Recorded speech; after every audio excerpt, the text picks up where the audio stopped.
Hello everyone, this is Professor He. Nice to see you again. The topic of this task is about the basic thermal process of water vapor. The purpose and steps for the analysis of the basic thermal process of water vapor are similar to those of ideal gas.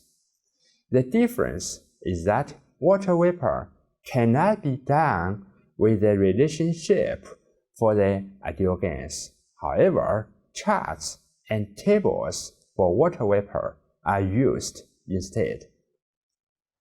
For the thermal process of water vapor, the expressions of the first law and the second law are: we must keep in mind that the unique properties or expressions for ideal gas cannot be used for pure water vapor, only if it is at a very high temperature and very low pressure.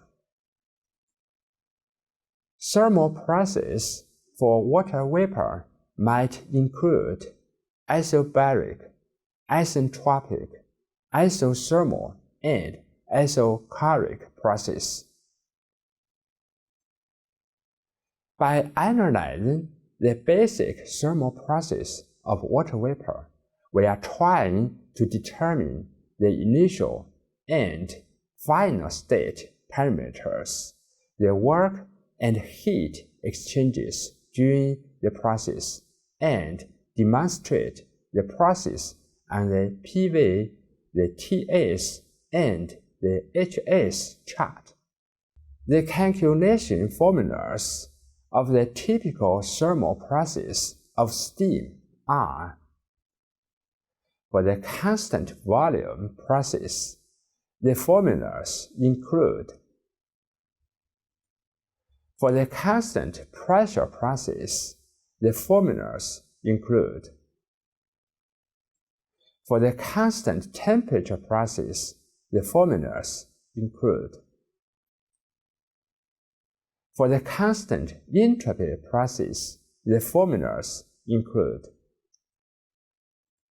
This is the constant pressure process of water vapor shown on the HS diagram. This is the adiabatic process of water vapor shown on the HS diagram. The solid line means the reversible process, and the dotted line means the irreversible process. On a TS diagram, the area under the process curve represents the heat transfer for internally reversible process. For adiabatic steady flow devices, the vertical distance delta H on a HS diagram is the measure of work, and the horizontal distance delta S is the measure of irreversibility.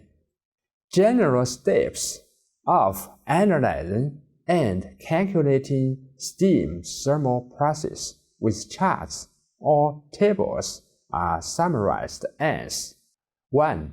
Determine the state of the working liquid from the known initial steam parameters and find others according to the steam chart. 2.